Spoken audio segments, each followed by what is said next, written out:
Hey Hodies, welcome back to my channel. My name is Homes Tom and thank you so much for clicking on today's video.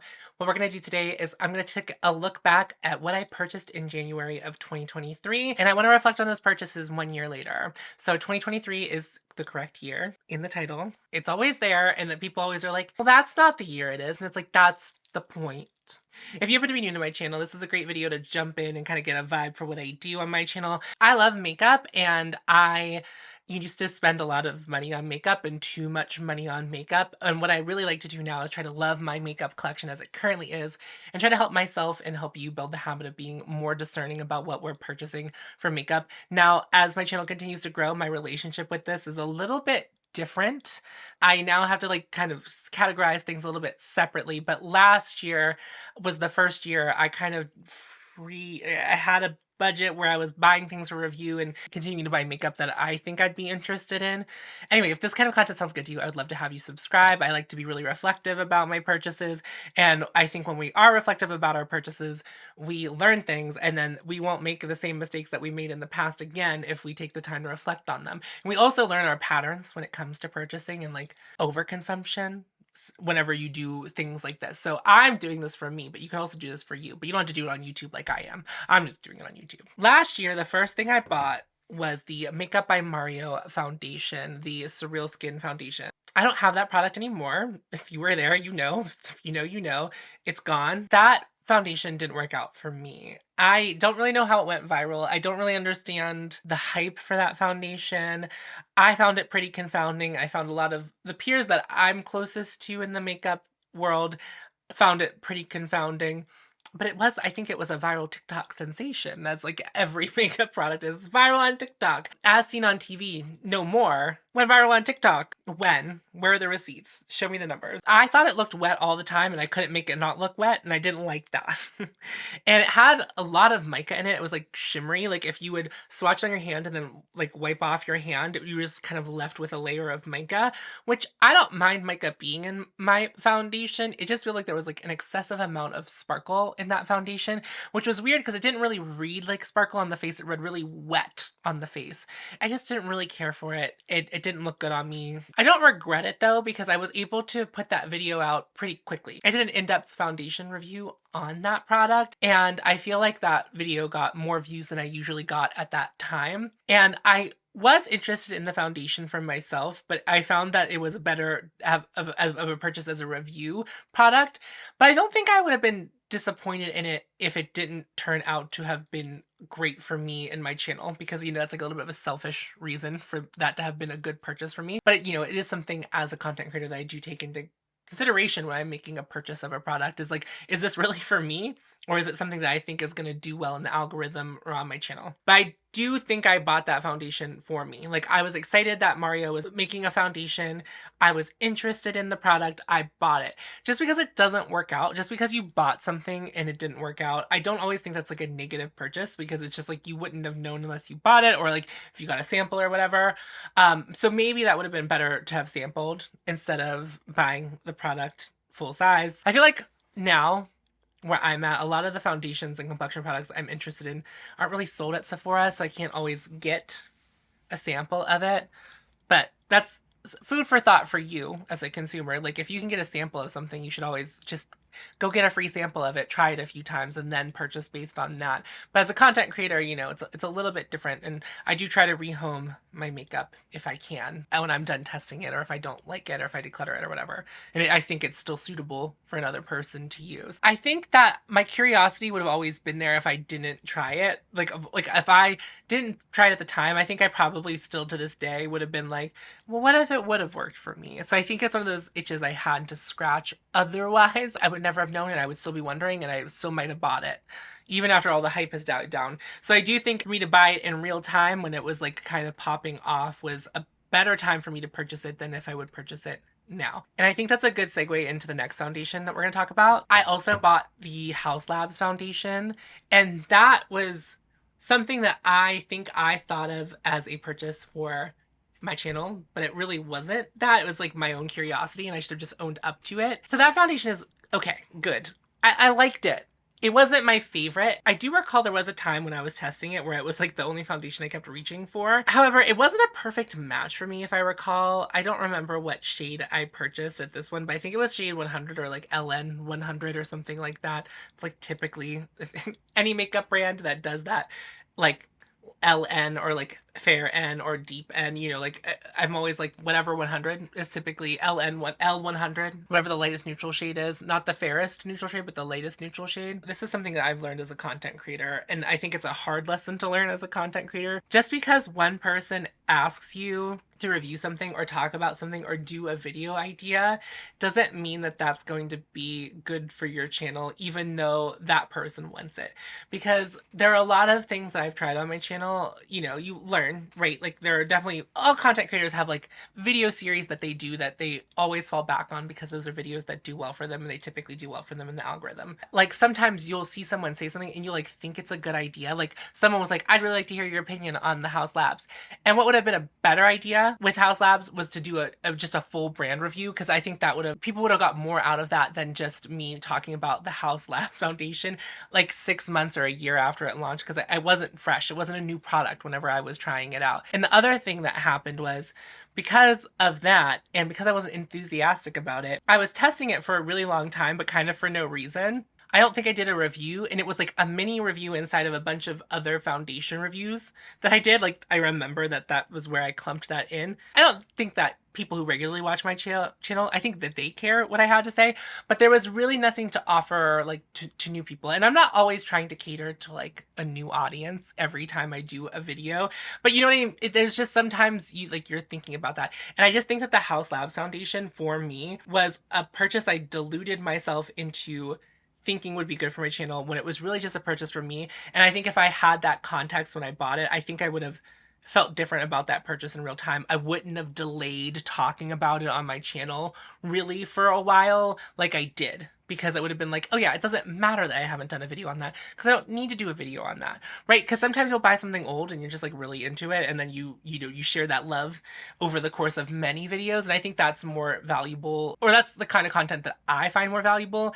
So that's the kind of content I create. Like I think when you watch my videos, hopefully when you see me reach for the same things over and over again, whether it's like a new thing or something that I've had for many years, you'll know that that's like something that I hold in high regard because you see it many times on my channel. And I think whenever I'm interested in something that's been out for a long time, that will probably be where you would get the value information from that over time. It wouldn't be something that would be like a flat out like, I bought this and here's a video on this, you know? And that's what I think I thought I was doing with the House Labs foundation. Anyway, I don't regret it because I'm glad that I tried it. The first thing I tried from the new House Labs relaunch, it's not even like new anymore, but the House Labs relaunch in like whenever they moved to Sephora from Amazon, and it like they moved away from that like the black packaging and they went from like a mid-range brand to like a high-end brand. So I'm glad I tried it because I can kind of speak to it, but it didn't make me want to buy more House Labs. It didn't make me more interested in House Labs. It did make me think that if House Labs ever does release something I'm super interested in, then I think it's going to be of quality, but it still wasn't the perfect foundation for me. Not a bad foundation, just wasn't perfect for me. And it never really became one that I like wanted to keep in my collection. Another thing I purchased in January of last year was the Glaminatrix Nocturnal palette. And I had coveted that palette for a really long time. And I've talked about this on my channel before, so if you're not new here, you'll know this story. But if you are new here, let me tell it to you. That palette released, I think, a year before I bought it. And they did a couple restocks of it. And Glaminatrix, I think, now has learned their lesson, and I think I learned the same lesson as them, but like from a consumer side of things. A lot of people said they wanted that Nocturnal palette, and so they kept restocking it, and then they did like one big restock, and then like I think they were having trouble selling them, and they found that it wasn't worthwhile for them to make it. I really thought that palette was gonna like solve all my problems and be the solution, because it had this like beautiful, kind of grungy, kind of just like off the beaten path color story, which I'm always attracted to those, even though they're like not my favorite color stories to use. I enjoy a challenging color story, and it kind of reminded me of like Mothership 6, Midnight Sun, which I also think is like another challenging color story. So it kind of gave me the vibes of all of those things that like I think that I enjoy. And the thing is, I've been coveting it for so long. like I was really excited and I finally bought it. I made my first purchase from Glaminatrix, which is an international brand. So they're from Australia. I live in the United States. It was like, it took a long time for it to get to me, which is fine. It's not the brand's fault. It's just like, international shipping, customs, all of those things it's a process. By the time I finally got it into my hands, there was no way that eyeshadow palette, after me coveting it for a year, me thinking it was the best color story I've ever seen, there was no way that palette could ever like live up to the hype. Now, some other people have different feelings about this phenomena, but if I hold something in really high regard for that long, but I never purchased it, there must subconsciously be some reason I've never purchased it. And I don't know what that was. I don't think I can resolve it, but like, it was like, it would restock and I wouldn't buy it. Well, we could probably blame it on my budget from the year prior, which is, I didn't get it on the first launch of the Nocturnal palette, and that was why I didn't get it then, but I didn't buy it in other restocks because it wasn't in my budget and I was buying other things. I think it restocked around the time I bought the Izumaya palette, which ended up being a really good purchase for me personally as a consumer, but also ended up being a really good purchase to help my channel grow. I got that in my hands and I tried it, and like the eyeshadow formulas were okay. They were good. I would say they're good. A couple of things had shifted since I had coveted that palette. I became much bigger fan of neutrals, and I liked using neutrals. And I think colorful eyeshadow looks are really, really fun, and I've been getting into them more again recently, but at that time, I was much more into neutrals.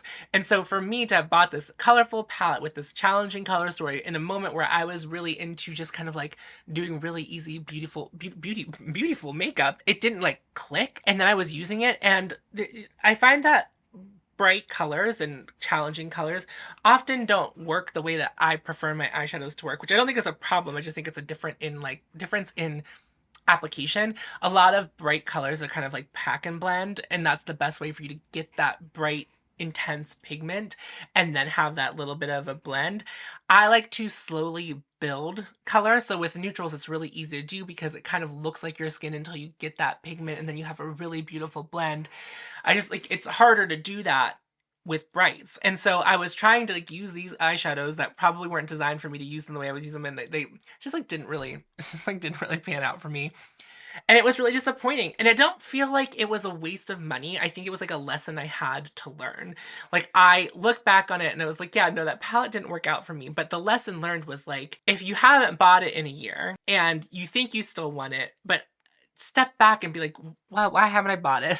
Overhyping myself about how cool that palette was going to be and how well it was going to perform and what it was going to do and how it was going to solve all of my problems. That palette had no chance. Like there was just no way that it was going to live up to what I envisioned it being. And it didn't. And that's okay. Like that's not really Glaminatrix's fault. It's like my expectations of its fault. It's not a failure of the palette. It was a failure of me, like not realizing what my tastes were. And it made me feel some kind of way about Glaminatrix for a while. Like, and their shimmers weren't my favorite. I will say that. And like, if their shimmers had been like poppin', there was one shade in there, it was called Milky Way, which I loved. I loved Milky Way. It was a really beautiful shade, really beautiful sparkle. It was very, very intense, like very much my speed, very PC kind of shimmer particles in it. I recently bought another Glaminatrix palette after I saying I probably wouldn't buy from Glaminatrix again. And it's an all shimmer palette. And the shimmers are really intense and really gorgeous, and their formula is like I've never tried before. I think that my perception of Glaminatrix changed. It had really nothing to do with the brand or the quality of the makeup that they were putting out. It was just like my expectations were never going to be met because my expectations were so high. So the next purchase I had was the Ritual de Fille Creature of Light Soft Glow Enhancer. And I bought the light blue one. I think that this comes out for real this year. I'm not 100% sure, or it might be out already. So this was something that I bought on a second, like they had some overflow of stock and they put it for sale. And I think the first time those were launched, they might have been a gift with purchase. Because what Ritual de Fille will like soft launch their products before they like fully launch them to get feedback. And they sometimes will do like, I don't know, they do it kind of a number of different ways. Like I bought their first foundation, attempted a foundation, and then they gave feedback, and then they came out with their real foundation later. And so I don't know that this was a second iteration. The first iteration of it was like a stick. Anyway, all that to be said, I don't know that it's a product that you can purchase right now. I know that there are people that have it. I gave mine to someone who was using theirs up a lot really quickly, and they really liked it, and I didn't like it as much as them. So the thing with that product was, I think I was expecting like more from it than it was actually meant to provide. Using it on top of foundation as a highlighter, it like looked fine, but I like their other highlighters better. So it didn't compete with their own highlighters to me. And I used it as a primer and it was really pretty. It had this like blue pink iridescence to it. And you know, I kind of in my brain thought it was going to make me look a little bit like alien-esque, which is not always the look I'm going for, but sometimes I am. So when I would lay it down as a base and then put foundation on top, I felt like it didn't really do as much for me as something like the Auric Glow Lust did. And at that time, I was like very into my Auric Glow Lust, and it was like not hitting the same marks as that at all. And that's okay. I don't think they're supposed to be the same thing, but that's what I kept comparing to in my head. And that's why I don't have it anymore. I passed it on, as I already said, to a friend who had one already, and then they were kind of burning through it. So I was like, here, just have mine. But I don't regret that purchase. The thing with Ritual de Fille is I have found that with their products, I either love them or I hate them. And there really is no in between. The thing that I appreciate about them is kind of for the same reason, is like their products either really work for you or they really don't, because their products are all pretty specific in how they perform and like how you might want to use them. And if it works, if it like aligns with the way that you like to do your makeup, boy, does it really turn out. I like their Rare Light Luminizers. I like their Metamorphic highlighters. I've kind of moved on from that, but they are really beautiful. I have one of their Inner Glow cream pigments I really like. It's what I use to contour, but I don't like their foundation because I liked their first iteration of the foundation. I didn't like the one that they actually released for mass production. So, you know, it's been like really hit or miss with them, but what I like about them is that they kind of experiment with what will work and what might not work. Anyway, I'm really glad I got to try that product. I think it's really pretty, and I think contextually, if I tried it again, I might like it more. But I really try to keep my collection curated, and I wasn't reaching for it. I had recently fallen in love with the Victoria Beckham primer, which I was using it all the time. And so I was always reaching for that over the Ritual de Fille one. Now that I've kind of cooled it on the Victoria Beckham one, well, I don't have one in my makeup collection right now. I have the golden one, but I don't have the original one, which is the one I was like always using at that time. It just was getting overlooked, and I'd rather pass that on to someone who is very clearly going to use it up before it expired if I wasn't using it. So I don't regret it though, because I thought it was a cool product. I think, you know, down the line, I will probably try it again, maybe when it launches. It's always on the back of my mind to do like a Ritual de Fille brand review. Like that's always like, you know, it's like tickles my little brain because I like Ritual de Fille and I would like to get to know them more. The thing is, you know, when I do brand reviews, I kind of like to try to like do all new things. Like if I'm trying a brand, it's like a brand I've really never delved into and I don't know that much about. But like I've been kind of Ritual de Fille for a while now, so I have some products I've already regularly talked about on my channel. So to do like a deep dive brand review feels repetitive to me. Anyway, all that to be said, I'm glad I did that purchase. It was a nice purchase, and I knew it was a purchase for me because it was something that like you wouldn't be able to buy, because at least at that time, again, I don't know if it's available or not. I'll put on the screen whether or not it is. I don't think it is. I think they said they were going to launch it this summer, so hopefully we see it again soon. I don't know if they'll reformulate it at all, or if that was like the final iteration of it. But yeah, that was definitely a purchase for me. I did scratch that curiosity. It was a good product. It just wasn't better than the other things that I was using at the time.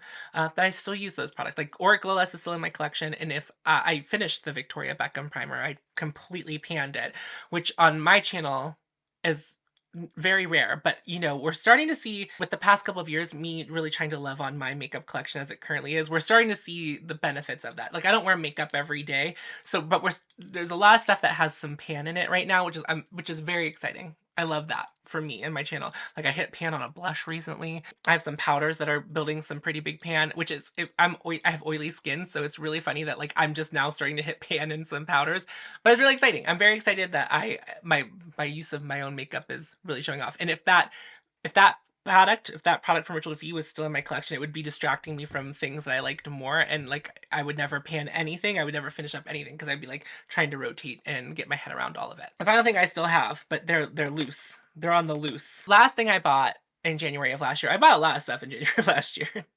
I was like, no budget, let me go off. This one was the last thing I purchased, and it was really funny because I purchased it after saying I wasn't going to go on an eyeshadow no buy. I'm on a very serious eyeshadow no buy this year, but last year it was pretty loose. And my friend Riley, aka Seeking Shifts on YouTube and on Instagram, released a collection with Shine by SD, and it's these ones on the top here. If you know, you know. Ice Blink is one of my favorite shades of eyeshadows I've ever owned. There are very few eyeshadows that live in my mind rent-free. Like, I have a lot of beautiful Cliona shades. I know, like, a couple of them by name. A lot of them I just kind of like look at and I'll be like, I know I like that one, but I don't know the name of them. Ice Blink is an eyeshadow that if someone was like, what's your favorite eyeshadow? I'd be like, Ice Blink. And I know that. And especially when it comes to like magnetic pans, I do have some single shadows that are in their own compact. Those are a little bit easier to remember the name of because you're kind of always pulling them out. But like when it comes to single shadows, Ice Blink is my fave. All of these eyeshadows are really beautiful. Shine by SD, I have not tried anything else from Shine by SD, but I was just really excited for Riley. And what I really appreciated about what Riley did is like, she is also a purveyor of sparkly things and she loves multi-chromes. And there's no one I would have trusted more to make like something in the multi-chrome market that was going to feel different than other multi-chromes in the industry. And she really did that. And so I have no regrets about them at all. But, you know, Ice Blink is the winner. Like, we all know that I like Ice Blink. Ice Blink is that girl, always been that girl. I love the shade Nacre. You know, I really... Oh, the one on the bottom here, this might not be Shine by SD. It's not. I think I have one more. Where is it? I don't know. Anyway, yeah, no regrets about that. That was a personal purchase. And if I hadn't made that purchase, we wouldn't have fallen in love with Ice Blink as a nation. You know, like we wouldn't all know about Ice Blink. For that, I'm forever indebted to Riley for making Ice Blink because it's really cool. The thing about Ice Blink is you think it's going to be like this, just this like boring, like, you know, typical icy blue. And then Riley, she told me that there was like some orange in there and the sparkle is just so wet and just stunning. And like when I purchased them, I don't even know why Ice Blink would have been what I would have added. The other colors are something that would have been much more intriguing to me at this time because, like, yeah, as I said, like a blue isn't really something that I like wear a lot. I wore Ice Blink all the time because I became a cool tone bitch last year and I just was wearing it all of the time. I would layer it on top of other things like Charlotte Tilbury Smoky Quartz, put it on top of Mink from Victoria Beckham. It's just like, it's the best topper. I took it on trips with me. It's just, you know, it's the best thing. So no regrets. And I got to try Shine by SD, which, you know, navigating the indie eyeshadow community can be perilous at times, but that didn't feel perilous. It felt really good. I trust the judgment of Riley, so it was really nice to, like, you know, buy from a brand. And I'm not trying to, that was not me shooting arrows at any other indie brand, so don't take that and run. But like, if you're on Instagram and you follow all of the brands and you follow a lot of small creators, you'll know that the opinions of people on a lot of indie brands, you know, they're strong, and it's weird because they're a lot stronger than mainstream brands. There's a lot of expectations for indie brands. My friend Cam, they talked about this a little bit. I don't want to be, I'm not making that video. I'll watch that video if someone wants to make it, but I'm not making that video. It's too much pressure. It's too much pressure. I don't want to do it. It's not for me. That wraps up my January purchases from last year, and I'm going to tell you that I bought two things. Well, I bought three things this month, and I am kind of doing like a personal budget and a review budget, although I might have screwed the pooch by losing my voice earlier in the week. I don't know if anyone's gonna care about my opinions, but I bought the About Face the Performer Foundation, and I have the shade L1 Neutral. If I don't have a video on it, I don't know if I will post a video on it. I'm kind of late to the game, so I'll see what the audience thinks. But I did make two personal purchases. Well, it was one purchase, but two products. I really love the Victoria Beckham Satin Kajal eyeliner, so I did buy two more. If you've been following me for the last couple of months, I've been talking about how I've wanted black eyeliner back in my life, because right now the only black eyeliner I have is like a potted gel liner, which I don't like to put in my waterline, and I don't always want to use a potted gel liner. So, you know, I want to have options. So I did buy the black shade, and then I've had a curiosity about the shade Cinnamon since it launched, so I did purchase Cinnamon as well while I was there, because Cinnamon restocked, and then that kind of just pushed me over the edge to buy both of them, and I have no regrets about that so far. But these have moved into my personal like these weren't in the testing drawer at all. I was like, I needed these colors. Well, I didn't need cinnamon, but I did need black. Black is filling a hole of a thing that I've been thinking about for a while. But cinnamon is very pretty, and you know, I will use it. One might think as a YouTuber, like, why wouldn't I buy eyeliners from a different brand to like try a different brand? Here's the thing. I think when I'm making personal purchases, like, especially if I'm like looking for a specific color, why wouldn't it be in a formula that I already know I love. Why would I risk it to buy like the LH Cosmetics black liner, or you know, the Lisa Eldridge? Like why would I risk it for the biscuit to try the Lisa Eldridge black liner? You know, it's like a formula I already know and I can already trust. So that's why I made those purchases. That's why I felt confident in making those purchases. But yeah, like I actually didn't really, you know, last January I bought so much, and then this January I bought one foundation in this. But I will say, the PR situation is a lot different this year. There's a lot of PR. I see it's right there. I see some there. There's some behind me. It's kind of everywhere. That wraps up today's video. Thank you all so much for watching. Did you buy anything last January? Are you budgeting, or do you keep track like that? Let me know in the comments down below. And if you do remember buying anything last January, do you still have it? I'm sure a lot of you probably have the Shine by SD and Seeking Shifts collection. Did you buy it last year? Do you still love them? I still love them. I still love Ice Blink. I feel like I want to play with them more now. Now I've talked about Ice Blink, it's like, well, I need to wear it, but I also want to wear the other ones. So I appreciate you all so much for watching. If you are not subscribed, I would love to have you subscribe. I'm on Patreon and I have channel memberships, so you can do that here on YouTube. It's the same thing. You get the same rewards wherever you go. My podcast with Khaki called Dumb Bitch Hour is released every Tuesday. I do an additional video every month where I like talk about the back end and like how I'm doing personally, a little more personal than what I do on my channel. So if you're into that, check that out. But you don't have to support me on Patreon or do channel memberships. It's just another way to support me. Liking, commenting, subscribing, sharing, telling people about my channel is like fabulous ways to support me, and I appreciate all of it. I don't take any of it for granted. Thank you to all my current patrons and members. You are the absolute best. And then that's that. Remember, remember, it's fashion. Remember to follow your hope, and you'll find me. I'll see you in the video very soon. Go forth, tits out.